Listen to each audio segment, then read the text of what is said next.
Hello everyone and welcome! Today I want to give Prominence Revolt Pyra's up special. It's time in the spotlight.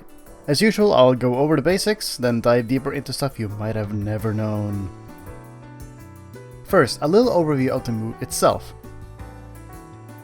Pyra will rise up with an upward slash and then come crashing down, ending with a huge blast. The blast itself has high knockback and high knockback growth. It's very similar to other characters' up specials like Ike, Crom, or Me Sword Fighter.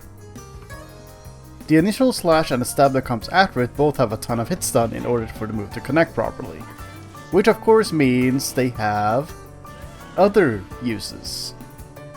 Something you should be aware of is that Pyra falls insanely fast when she comes back down again. So I wouldn't recommend using this to take your opponent down with you unless you're a stock up, because Pyra always dies first. Now, Prominence Revolt is either the strongest or weakest move in the game depending on which way you're holding, because the knockback angle changes drastically.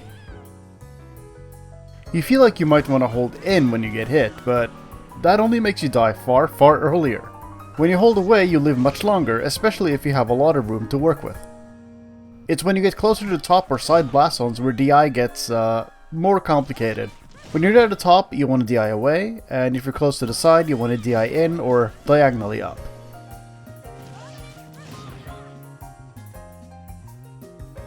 On the topic of its kill power, perhaps we should talk about combos and kill confirms. At lower percent, you can do Sour Spot down tilt and down throw into up special, although the latter is more tight and DI dependent. Down air will of course combo into up special, which you can either do for big PP damage or to finish off your opponent. I want to go on a little tangent here, so bear with me for a bit. Without platforms, you don't get all the hits of Prominence Revolt, meaning it will hover around 20%-ish damage. There's this landing hitbox related to the stab that just doesn't connect if the opponent is in the air. However, with platforms, this hitbox does connect. This is important for two reasons. 1. You get more damage. 2. The added damage will make it launch a bit further than they otherwise would. Battlefield's top platform is where down or up special really shines, and it's because of the extra hit that I mentioned. When you use that, suddenly this combo does like, what, 40+%, and that's crazy for a 2-piece combo. It's a very small optimization thing, but this is why I advocate for using Prominence Revolt as a combo finisher when you have platforms. Speaking of platforms, you may have tried using up special on Battlefield and the second hit didn't connect. The first one did, but then you landed on top platform completely open to being punished. This is a common thing people run into with Pyra, and thankfully it does have an easy fix. You see, Prominence Revolt can be steered forward or back. If you find yourself in a situation where you're using Prominence Revolt under the top platform, steer backwards. This way, Pyra will land on the side plat instead of the top plat, and you keep your advantage. Just thought I'd throw this into the ring to cover all the bases. You never know. Of course, this wouldn't be a guide of mine without going into some frame data. People love to use Prominence Revolt out of shield as if it's a real option, so let me go into why you should reconsider. First of all, Prominence Revolt is frame 13. This means that moves that are minus 13 or worse on shield can be punished with it, which mostly means grounded moves like jabs, tilts, rising aerials, dash attacks, or smash attacks.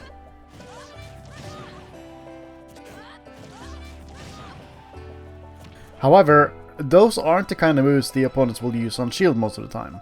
When we talk about landing aerials, suddenly Prominence Revolt is completely useless. It misses, or gets shielded, and now you're wide open to get punished with whatever the opponent wants. Prominence Revolt is minus 48 on shield, so like, go wild, son. I'm not saying all this to be a downer, I just want people to know the facts. On the topic of facts and Pyra getting away with things she shouldn't, you've probably seen Aegis players plank with Pyra's up special before. Most people sit in shield or wait for her to come down again, giving her a ton of space and respect.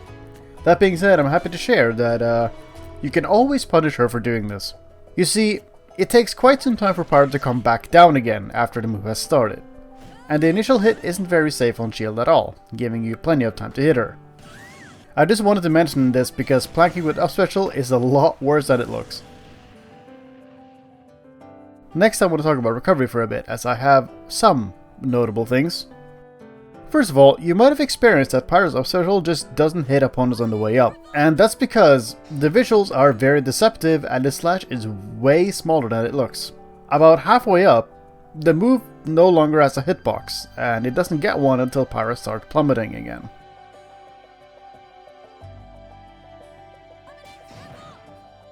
Because of this, it's very easy to hit Pyra out of it scot-free. Pyra doesn't grab the lid from behind if you go too far down either, so you gotta be careful about that as well. I should mention that you can also use it for high recoveries. Provided your aim is good, you can use up special really high up and grab the ledge. It does take some time to get used to, of course, and you're probably gonna SD a lot. But yeah, done right, you can escape to the ledge. Unless your opponent hits you on the way down. Yes, this is in fact something you can do. Shocking, I'm sure.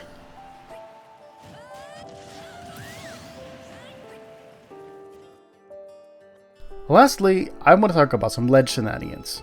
What? No, it's not planking. Remember how I said the initial hit and stab of Prominence Revolt have a lot of hits done?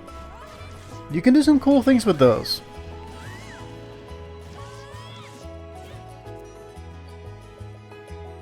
Let me just say that none of these are true combos. The opponents get put in a position where they have to go through you to recover. Down air just happens to cover a majority of the angles the opponents could try. How do you do this? Up special, drop down from ledge, and down air. I like to let go of ledge by lightly tapping backwards on the left stick. That way you don't get accidental fast falls or anything like that.